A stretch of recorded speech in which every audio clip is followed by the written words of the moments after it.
Hello, welcome to another video, another top 5.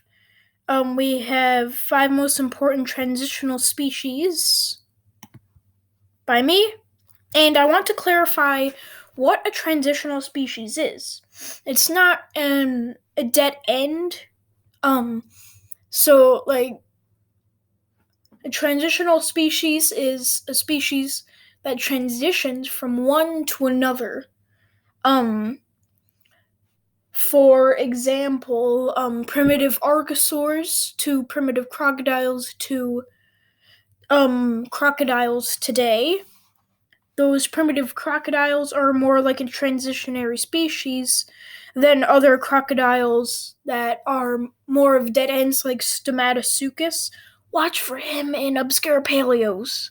Planning on doing him. Yeah. By me. 5 most important transitional species.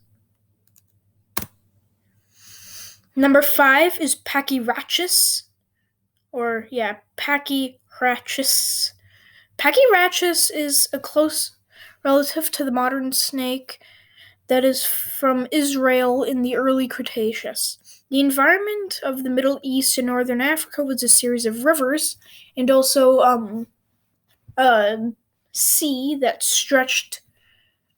divided Europe and Asia and Africa. So Pakirachis was more on the northern side of that, while in the southern side there are other animals like Spinosaurus and Stomatosaucus and Carcharodontosaurus and stuff like that.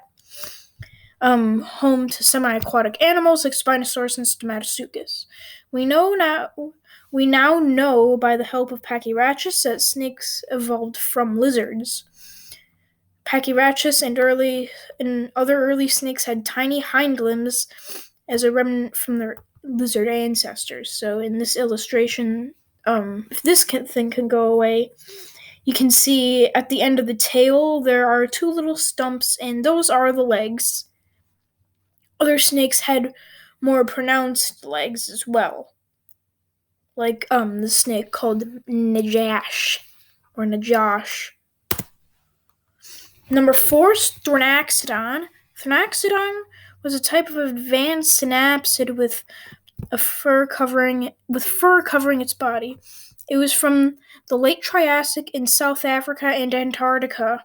Most of what the cynodont ate were eggs from reptiles like Canamaria and other animals like insects and smaller reptiles. Thronaxodon also burrowed underground and fed their young with milk, but still laid eggs like a modern monotreme, like a platypus or echidna. And you can see that this is a transitional species between reptiles and mammals.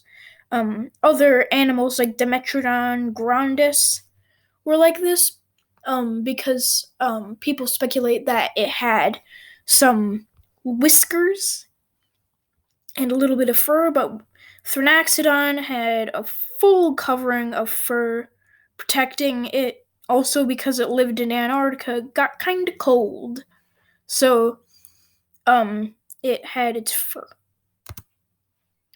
Number 3 is Australopithecus. Australopithecus is one of the best examples of an early hominid / late ape.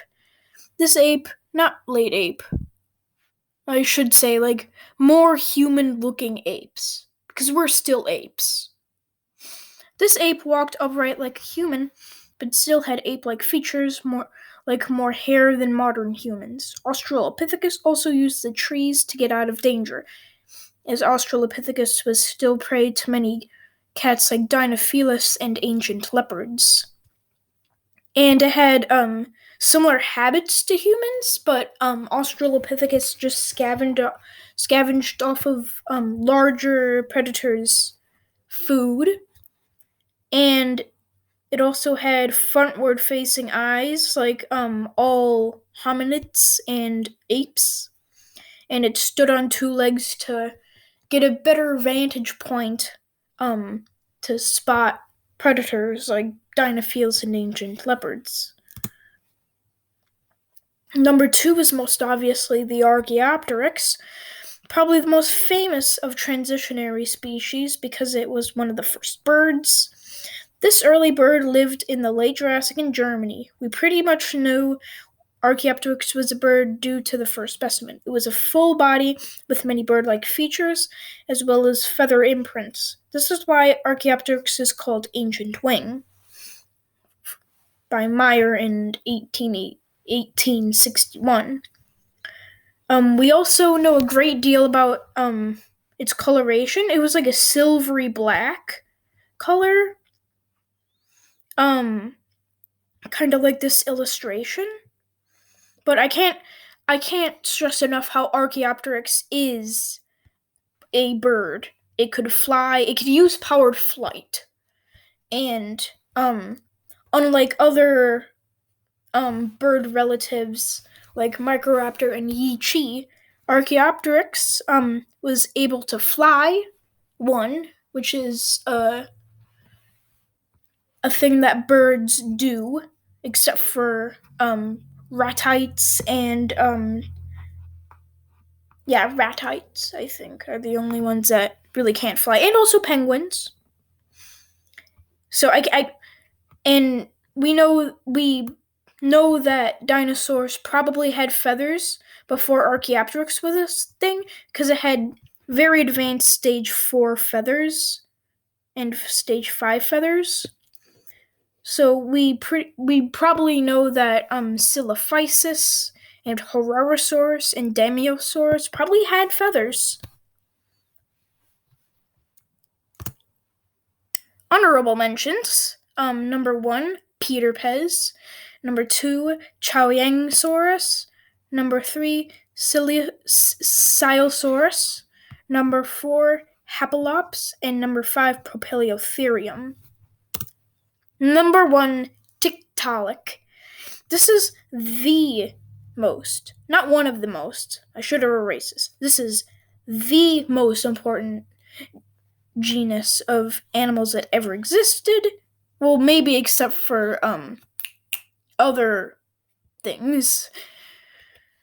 Because Tiktaalik could breathe air, and it could slightly shimmy itself on land. Even though fish couldn't walk on land, it